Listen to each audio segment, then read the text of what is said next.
Virtuzone. Be your own boss. Yes, this is starting up with Katie Chambers here this morning. Tom's on holiday, like I said earlier. Also joining me is my wonderful co-host, Neil Petch. You are chairman of Virtuzone. Lovely of you to give up an hour. Do you know, please stay. Tom can go. You've just called me wonderful. The check's in the post. Speaking you can of pay funds. me later. Yeah, we are talking a lot about funding and money this morning, obviously, about how you can pitch, how you can sort of get your idea off the ground. We still have our three panelists, our guests in the studio. We have Helen McGuire, founder, mentor and champion of women entrepreneurs. Mohamed Khaled, he's founder of Hotdesk, the Airbnb for offices, and Simon Davis, who's founder of Octa Group and runs the largest accelerator for fund managers here in the GCC. We've got about 5 minutes left, so we do need to rattle through all this, guys, if you don't mind. And perhaps I'll start with you, Helen. In the break, we were sort of saying about how to pitch and what to pitch. In a nutshell, if you could try and give an idiot's guide to that. Yeah, when I was going through the accelerator and pitching, a bit like Mohamed, probably daily to investors and what have you, with my second business, we got it down to a 3-minute pitch, an 11-minute pitch, and a 30-minute pitch. And you want to practice those pitches over and over and over again so that they are almost like just something you could tap into. If the world was ending outside, you'd still be able to say your bit and know exactly what you're talking about. Have your numbers completely top of mind. Understand your point of difference in the market. That's absolutely key. And also know how you are different as founders, what you bring to the party, because I think it's been said multiple times here. Particularly at early stage, investors will invest in the founder, not necessarily in the business. The business will always change. It's always going to pivot over those early years for sure. So they'll look for particular qualities in that founder. So make sure you make that very, very clear and have those pitch decks or just that rhetoric, really, that rehearsal, if you like, in your back pocket so that you can pull it out at any given moment, whether it's a lift or whether it's a presentation, whatever it might be. Really interesting that they more likely to invest in you if they like you rather than your idea. Yeah. Well, you've got to stack up because you're the person running the business and making the decisions. They are not necessarily, as I said, founders in their own right. So they need to trust that you have it in your gut to do what's right for the business and to sacrifice everything if need be, to be honest. Of course. Mohamed, we wanted to touch on sort of businesses perhaps being easier to launch now than they ever have. Yeah, so again, and linking this to the conversation of funding, right? So in the initial sort of tech startup era, right, internet era, I think it was very expensive to build technology. You needed great talent, you needed to do a lot, right? So you need to raise capital to be able to do that, at proper scale. Let's say you need to do some marketing and just write some content, right? If you're not a content person, you need to hire someone to do that content, and that was also expensive. These are just small examples. But right now, in the era of AI, the reality is you can just become superhuman by using AI tools. So, for example, a young junior engineer can code 10x better with AI capability. A person that doesn't understand code can definitely get a minimum viable product up and running with AI. So the question is, do you really need to fundraise anymore? AI can write your content, it can build your initial product, and you can actually launch and test the market without having to raise first. And that way, you go to the investor saying, hey, I've built the initial product, I've done initial marketing, I've gotten initial revenue. Now when they come in and invest, they can see that you know what you're doing. Very good. And I guess sort of perhaps a final word, Simon, if you were raising investment for your own business, what would you say to listeners? First thing is, and this is rarely discussed, you've got to be all in yourself. A lot of people talk about, how am I going to attract external capital? A perfectly good conversation, and we'll come on to it. But the first thing is, can you demonstrate you're all in personally? Is that house on Arabian Ranches up for dibs here because you've started your business? And if it fails, are you the first person to take the hit? If I don't see that, and I would say the same in terms of raising my own business, if I'm not willing to take the hit first up, very difficult to bring in other capital. Second point, everybody who will invest with you, from your friends and family through to a sovereign wealth fund in Abu Dhabi, it's still a human being who's making the decision, possibly powered by AI, but it will be a human being at the end of the judgment process. And so never forget you're pitching to a human and you're looking for one thing, a hell yes. Somebody says, I need to think about it, put it through my investment committee, it will take a while. It's probably not a hell yes. Okay. sound advice. Neil, anything from you to close? Yeah, two ends of the spectrum. On one side, people who are spending other people's money don't spend it so wisely. So I'm wary of people that are always chasing the dragon, spend way too much of their time chasing money. On the other side, I see so many brilliant people with brilliant ideas come into Virtuzone to set up a company, and they value their idea so, and actually, Helen, it's what you're talking about. It's you look for people who are similar to you. There's that unconscious bias. Actually, sometimes you need to let go. So if you don't have raising money skills, those are invaluable. You need someone in the team that can do that part of you. Let go of part of your business in order that you achieve the MVP that Mohamed was talking about, because otherwise someone's going to come in with an inferior product to yours. They're just going to market it better using AI, and you're going to be not very happy in a year's time. Don't miss the opportunity. Wise words there. Thank you so much. That was, of course, my co-host for today, Neil Pett. She's chairman of Virtuzone. I've also been joined by Helen McGuire. She is founder of the Founder Sanctuary and partner of Oh, I've almost said it wrong then. Sorry. She's founder of Identify, mentor and champion of women entrepreneurs. Thank you to Mohamed Khaled, founder of Hotdesk, which is the Airbnb for office space. And we have had the voice of Simon Davis, founder of Okta Group, who for 34 years has been connecting founders to capital and runs the largest accelerator for fund managers in the GCC. Great to have all your advice this Friday morning. Tom is going to be back next Friday morning after his 50th birthday bash. Stick with us because the agenda is next. You've got me for another 2 hours. But thank you to all the guests. Thanks to Neil, and have a lovely weekend. Bye-bye. This is Dubai Eye 103.8. Join the conversation. Insurancemarket.ae. We'll find the health plan. There we go. That is a banging tune for a Friday morning, isn't it? Vertigo by U2. We are here. It's the middle of starting up with Virtuzone. This is Katie Chambers in for Tom Urquhart this Friday morning. Also with me is my co-presenter, Neil Petch. He is founder and chairman of Virtuzone. So lovely to have you with me on a Friday morning, Neil. Super excited to be here, and I think people are going to be investing in more businesses. You said we've got to double the number of businesses. Yes. Come on, let's get back to the decacorns. Oh, decacorn. We were just talking about that while we were listening to that song. I mean, I didn't even know what a decacorn was, so I've learnt something today. It's going to be like my pub quiz question next time we do a pub quiz.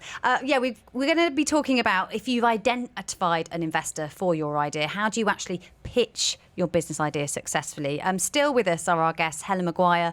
She's founder, mentor and champion of women entrepreneurs. We've also got Mohamed Khaled in the studio. He's founder of Hotdesk, what's known as the Airbnb for offices. And last but by no means least, we've got Simon Davis, who's founder of Okta Group and runs the largest accelerator for fund managers in the GCC. And like I said earlier, if you have any questions about starting up and running your business, do get in touch on 4001, or you can WhatsApp us on 04871 5500. Right, let's move on to the big pitch, talking points. Like, what makes a good pitch, Neil? Come on, you must have heard loads of them. Well, I'm not very good at it, so you've got to be succinct for starters. As Simon said earlier, have tested it out. Do that. We had a concept to do a show where you had to go up the lift in the Burj Khalifa and you had to pitch your idea during the lift going up, and then the doors would open and Mohamed Alabar would be there. Amazing. Your ears would be popping while you were doing it. Shaking your hand or not shaking your hand. So, Mohamed, if you're listening, that idea is still available. I would watch that. Yeah. Definitely. Yes. I mean, you must have done a fair amount of pitches in your time, Mohamed. Of course. Tell me about what went. This is what we eat and drink every day. What's your secret sauce there, then? All right, so I'm here to uncover some cards and I'll tell you how we do it at Hotdesk, right? So our secret for the pitch is, the number one secret is hyper intense energy, right? When you walk into that room, if it's a calm, boring conversations, the likelihood that the investor is going to remember anything about us or want to invest in us is probably zero from my experience. So our first part of the game is we walk in and we turn up the energy intensity. It's how fast we talk. It's the details we get into. We show our true motivation. And the thing is, it isn't a trick. The reality is, when you build a business, it's more than a baby to you, right? You have this kind of like kamikaze love feeling, right? You really want this to succeed. So if you can let that into the words of your pitch, the investor will feel it. That is number one. How many presentations have you been at where the tech doesn't work? In my day, where I put a flip chart on and I tied it on the wrong way in front of 50 people, so I had to turn it. Most people listening to this won't know what a flip chart is. So I remember Mohamed presenting to me. He comes in and he streams to the screen in my room from his phone. Something that I haven't been able to do in my own room for 5 years. So get the tech right. Know something about the Neil, person I think that you're might be going age-related as well. Yep, I'll own that. But I have a lot of grey hairs too. But. Certainly after starting your own business. Yeah. But I think it's energy is one. But I think the second really important factor that I want to state is every investor is very different. And like Simon was saying, right, you play the person and not the actual game itself. So the question is, they may have a certain strategic focus that they want to hear about, that they want to talk about. They may be heavily invested in a certain country and they want you to launch your business in that country. It might be very different factors. They might like the character. They might like your tech, the strategic relationship. Again, like Virtuzone, setting up companies, and Hotdesk, enabling access to office space in 81 countries around the world. So it depends on which point. But I think stay true to yourself. Do not get ahead of talking about things you don't actually want to do just because you want to land a deal. That's not the point. But what I'm saying is every investor is different and no two pitches are ever the same. There we go. We've just had a question in from Thomas. He wants to know what to look out for when you get funding and also giving up equity. Who wants to answer that one? Yeah, I'll dive in there. Go on then, Katie. Simon. So, just to pick up quickly, and then I'll definitely answer the question. I think to be controversial for a Friday morning, pitch decks are dead. Don't even spend any time or money on doing one. Website's the same. Complete waste of time when you're raising money. Build personal brand before you get in the room with a single investor so they've got somewhere to browse and lurk around who you really are. So that's not the answer to the question, but I just want to bring that into the mix. Look, the things to watch out for, it is extremely easy to unwittingly give away your entire business, particularly if you haven't raised money before from external investors. The biggest thing to watch is not getting lost in the detail of the specific deal. Go back to basics. Does this investor add value to me and my business? And secondly, have I lost everything when we come to sell or we come to raise the next round? So the start point is keep it simple. Is this investor asking something I can't possibly give? It happens all the time. I see it daily. That's the start point when you're thinking about bringing in external capital. Okay, Simon, that is great advice. Thank you so much. I hope that's helpful to you, Thomas. I'm going to go to the traffic news now before I get told off by Zena, my producer. So we'll do that and then we'll be back with lots more advice for businesses and startups. Dubai Eye 103.8 traffic. Sponsored by Yas Island Abu Dhabi. Stay at iconic hotels and play at record-breaking theme parks. Book now on yasisland.com. It's definitely quieting down after the rush hour. We have some traffic around Dubai Design District on the E44. Roadworks and an accident there heading south as you come into Dubai, so just allow extra time on that stretch. Also another accident going north on the E311 as you head over the border from Dubai to Sharjah. With tailbacks all the way into Mahesna, sort of as you hit the airport. So I would just avoid that road if I were you. The Sheikh Zayed road is looking much better and the 611 is clear. If we are missing anything, you know the number to get in touch, 4001. Dubai Eye 103.8. Dubai Eye 103.8. Be your own boss.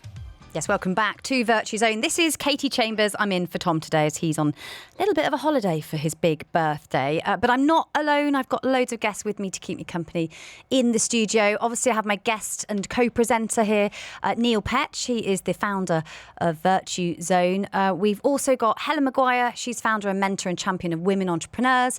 We've got Mohamed Khaled, founder of Hotdesk, the Airbnb for offices, and Simon Davis, who's founder of Orkta Group and runs the largest accelerator for fund managers here in the GCC. Thanks so much for staying with me, guys. I'm just going to put all your faders up. It's quite a big job putting all 5 of them up at once. Thanks for staying with us. We're kind of in the middle of that conversation in terms of where to go for the right money.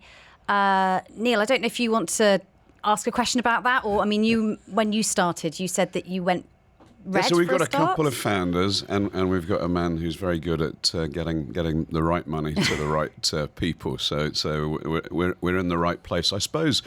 My question to you guys is that juggling, the juggling between, if someone offers you a big pile of cash, it's difficult to say no to it. But actually, in my opinion, if you've got too much money too early, then you can make mistakes and not spot them as quickly as you should. So strategic cash rather than actual cash. What Simon, talk to us about that. Yeah, thank you, Neil. Great question.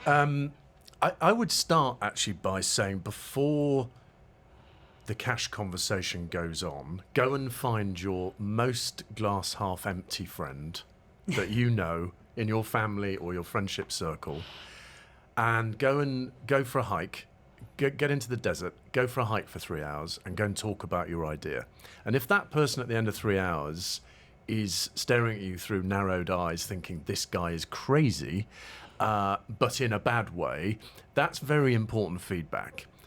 Most people don't do it. Most people only talk to the people who will give them the positive energy and support. And that is normally a pretty good way of leading into the money conversations you're going to need, because all of the tough questions, probably your negative personality friend has asked you, and you're much more ready for the investor questions when they come. So I would tend to start there, actually. Okay, and Helen, you were talking earlier about the first time when you were raising. It was a long journey. So presumably you made some mistakes along the way, and mistakes make us better, right? Yeah, absolutely. I just didn't understand the game. And I think the more knowledge that you have about something, the more likely you are to win. And quite often as founders, when we start out, we've been perhaps ex-corporate or we've been in the creative world, whatever it may be. There's no reason why you would necessarily understand all the ins and outs of how to raise money, what the options are and everything else. You don't know what you don't know quite often as a founder. And that's not just about fundraising. It's about so many other aspects of building a business. The best move I made was to join Antler, which most of you will know is essentially an early stage VC. It's an accelerator globally. It's kind of one down from Y Combinator, which is pretty much the gold standard over in San Fran. And I went through that program for 3 months. It was absolutely brutal, incredibly hard work, but it taught me everything I needed to understand about how to build a business that was fundable. How to build a business and a pitch deck and a go-to-market plan and a process that when I got in front of investors, I pretty much knew I was going to convert, 50, 60% of them. And in terms of kind of that first part of the journey, once you understand that, it's then a case of, okay, how am I going to get out there and start doing this? I found that telling my story authentically, which is something that Simon was at an event of mine yesterday that we talked about in some detail, was the best way of getting investors interested. Attract investors to you rather than chasing them.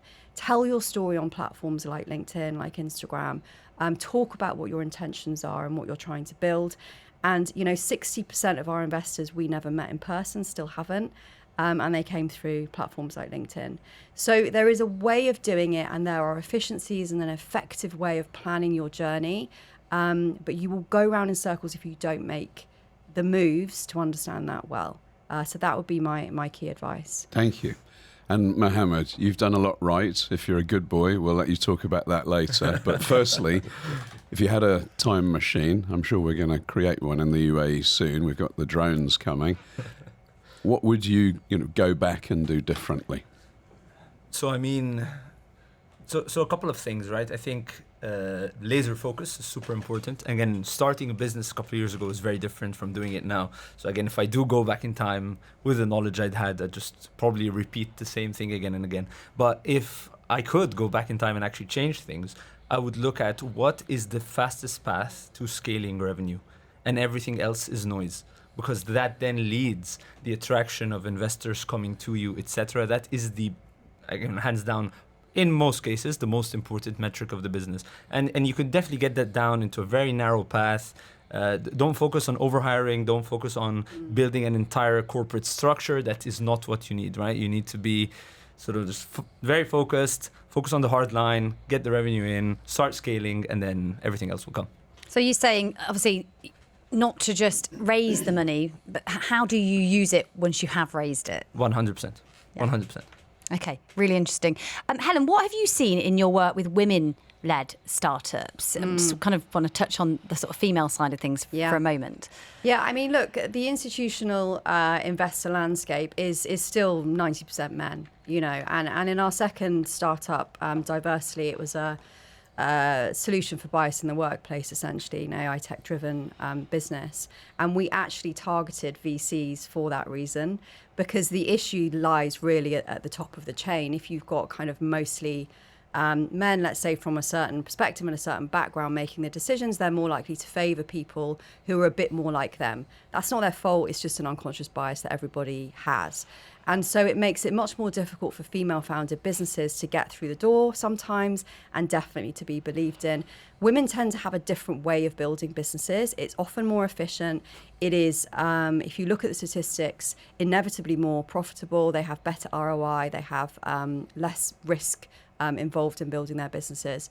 But the challenge is in the way that they tell their story and the way that they come across sometimes doesn't chime with the people who are making the decisions, because those people have not been in their shoes, right? And I would also say this about kind of VCs and investors in general, is that they are not founders themselves typically. They talk a different language, and you need to speak that language. And that language is one of money, you know, it's one of kind of getting a return and making financial gains on the business. It's not about necessarily the business or the industry itself that you're in. So again, it's about kind of educating yourself on these things and understanding that language and positioning yourself in a way that they will understand. Okay, Helen, that's really, really good advice. I think it chimes with kind of the stereotypes, doesn't it? Slightly annoyingly, sitting here as another female. If you do have any questions about starting or running a business, we have got a really good panel here today, plus my co-host, obviously Neil Petch, founder of Virtuzone. So please do message us on 4001, or you can WhatsApp us on 04871 5500. Up next, we're going to get practical. We're going to talk about how you pitch. Maybe you do it to your uncle, to a VC, anyone with a checkbook, or like Simon said, you take your mate out to the desert and hopefully not leave them there if they don't like your business idea. But that's all coming up after the news with Serena Kelly. Your ARN News. I'm Serena Kelly. The UAE has mobilised relief efforts to support With Virtuzone on Dubai Eye 103.8. Yes, welcome back to the programme. This is Katie Chambers. I'm filling in for Tom as he waltzes off on his 50th birthday celebrations. Lucky him. I think he might be in South Africa now. We'll find out from him next week. Anyway, as we've heard in Dubai in the last week, we've learned that the UAE wants to double the number of businesses in the country to 2 million by 2031. It also wants to be home to 10 unicorns along the way.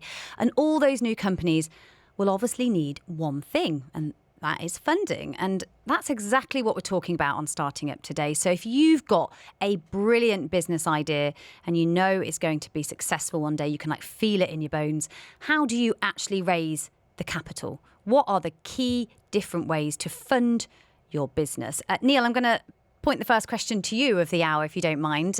When businesses come to Virtuzone to set up here in the UAE, how are they actually funding it, and what are you seeing out there right now? Well, listen, we set up about 500 companies every single month, and I've been doing this for a long time now, as you can tell from the wrinkles. Tom, by the way, is joining me in the 50s now. I'm going to be there for a short while. So we get kind of an instinct about who's going to succeed and who's not. We're not always right, but we're pretty good. So you're a bit like a dragon, on the dragon's and I'm sniffing some unicornism in the room today, actually. And I know that one of our guests has been associated with a unicorn in the region already. So what I would say to you on that is that, there's a whole range of people and what they do with their funding. But the main thing is get the foundations right. So if you are going to be going to a bank, they're going to, of course, be asking for your accounts and stuff. So that horrible word tax, which we all, those of us that have been here a while, tax. Actually, it does some really good things for you because it gets you to be in order, just as you got us all in order this morning. Personally, from Virtuzone's point of view, I'd sold another business and I decided to put everything on red and go in with Virtuzone. So that's how you started it? Red being appropriate because that's one of our colours. So yes, absolutely. Don't spend too long chasing the money though. Make sure that you're able to focus on your business. Okay, good advice there. If you've got any questions that you'd like to put to Neil about starting, running a business, Neil's here. We've also got our expert panel joining us today. To navigate this topic, we have three very experienced guests, I am assured. We have Helen McGuire. She's founder of the Founder Sanctuary and partner of Identify. She's a mentor and a champion of women entrepreneurs. Good morning, Helen. Thanks so much for joining us on Starting Good Up. morning. Thank you for having me here. Next to you, to my right, gosh, I'm dyspraxic, I always get it wrong. We have Mohamed Khaled. He's founder of Hotdesk, the Airbnb for offices. Really interested to hear about your business. Mohamed, welcome to the show. Thank you very much, and it's always good to be here on Dubai Eye. Perfect. And then joining us also, we have Simon Davis, founder of Orkta Group, who for 34 years has been connecting founders to capital. And he also runs the largest accelerator for fund managers in the GCC. So welcome, Simon. Thank you for having me. We've got a whole load of people. For some reason, the mics aren't working. I might need somebody to come in and help me with that because I can't hear you in my ears. I don't know if they So are readers, working. is Mohammed to the right or to the left of Katie? That's the question. Call us on our WhatsApp number. It's a big prize. If I can get my driving lessons were a nightmare because my driving instructor said you're more likely to fail your test because you don't know your lefts and rights. I'm exactly the same. Yes. Exactly the same. I get lost coming out of bathrooms. It's embarrassing. That's the benefit. If you drive long enough, you'll get there. Right, Helen, let's start with you. From a personal experience, with your first venture, how did you raise the capital? Yeah. Look, I just want to be super clear here that raising money is not always necessary. And I would actually say if we're looking at a VC route, then probably 95% of businesses out there are not going to be in the field for raising capital. When you then factor in that only 2% of VC capital goes to women, particularly double female founded companies, which mine was, then you've probably got quite a big challenge on your hands. It's not to say it's not possible. My first business was much more of a service-based business, and I spent 4 years trying to pitch to VCs, investors, whoever would listen, to try and get investment, and learned the hard way that actually those types of businesses are not going to be fundable from a VC perspective. There are certain touch points, certain ingredients that VCs and investors will look for. And in a service-based business, that's often very, very difficult to achieve. My second business was an AI-driven tech business that we got funding for within 6 months from 18 angel investors. So it really is crucial to look at your business model, to look at what you actually need, and to see funding as a means to an end, not a goal of doing business. I think, as we mentioned at the beginning of the program, if you are not focused on building your business first, then you essentially don't have a business that anybody can invest in anyway. So that has to be your first priority, and then start to think about how you can find funding if you absolutely need to. Wow, there's a lot in there, isn't there? About 4 years for your first venture and then 6 months to get the funding for the next. Yeah. So that is incredible. Mohamed, how did you find raising the funding to start your Airbnb for hotdesking? Well, luckily for us, we got our first institutional investor who was also in this room, our chairman, Neil. So that was I'm biased. No, but really, when you look at so Hotdesk is a tech company, right? And then fundraising for tech companies a couple of years ago is pretty different than from now. But basically, being in Dubai again, the heart of the Middle East, heart of business globally, there are many avenues where you fundraise, right? So it's not just purely venture capital only. Yes, you do reach out to VCs, but you also look at strategic partners, institutions that can help you, like Virtuzone, for example. You look at family offices that have been, again, building the region for years, right? And have that strategic capital and advice and power to open doors for you and get you scaling. You also have angels, right? You have accelerators, you have government powered programs. So it depends on which startup you're building and what your goals are. You have to pick the right investors. So for Hotdesk, we did a full mix of starting off with a few angel investors, my buddies, putting in some money, then going institutional, going to family offices, be it in the UAE or Saudi or even Thailand and Singapore, right? So you get access to global markets from here. So yeah, we've raised just north of $6 million. We have investors across the board, across many different countries, and yeah, that's what we did. That is a big piggy bank. Katie, if I may blow his own trumpet for Of course, go for it. because I think it's quite useful for the listeners. The reason we invested in Hotdesk is because we're always trying to solve our customers' pain points. And if you want to set a company up here, very often you need to have an office.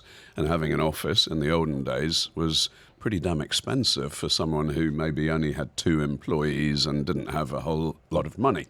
So Hotdesk was a really inexpensive way to provide offices, and not just one office, but actually a range all over the world. So it was music to our ears, and we knew that we could add strategically and help them. But we actually had a choice of 2 companies that did pretty much the same thing. Hotdesk was one of them. And so for those people who are seeking to raise money, one of the things that people are looking for, Simon's going to talk with much more knowledge than I in a minute about it, is you look at the person that you're investing in. Are they invested in it? Are they just coming with a really good idea but not really too pulled into it? And we invested because of Mohamed, and I'm very glad that we did. Because of him and his personality. I'm a lucky man. Thank you. You've also been telling him to work out now. You're managing his lifestyle. I'm protecting my assets. 5 days in. It's like, how many sit-ups have you done this week, Mohamed? Not much, like probably 30. But that's all good. I mean, Simon, you might want to pick up on what Neil's just said there about picking the right person. Like, what's your experience? Yeah, well, I mean, thank you, Katie, for reminding the listeners that I'm also in the 50s club with Tom and Neil, and that does mean I've done this a long time. And I think just resounding the point that you play the man or woman, not necessarily the thesis they've got. And I think that where we've had the biggest failures when we've put our own capital to work, in my case, within the financial services sector, it's been where we've got fixated on the business model that individual has rather than who they are and who their founding team are. And so I completely resound Neil's point that actually this is about backing the founder more than anything else. I'd even go so far as to say a great founder can probably pivot 2 or 3 times to other things, not even in their field, and succeed. And I think that's what's going to create not just the unicorn, Katie, but the decacorn in UAE. It'll be the pivoting of 1 or 2 really important, crucial people to something that nobody expected that will create something on the map here that nobody saw coming.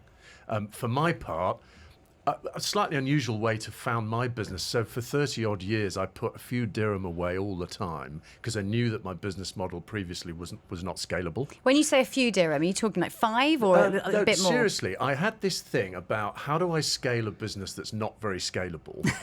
And so I spent years and decades putting a balance sheet together so that when we really went for it, big style, which we did at the end of 2024, we could self-finance a big change in our own business. So self-finance, but years of pain putting aside a bit of cash to help get it done. Yeah.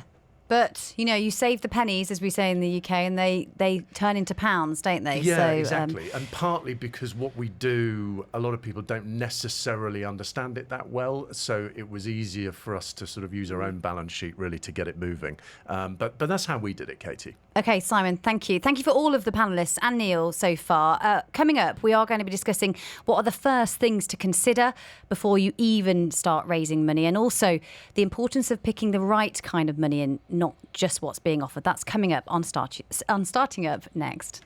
This is Starting Up on Dubai Eye 103.8. Sponsored by Virtuzone. Be your own boss. So on the Business Breakfast, we're doing a bit of a deep dive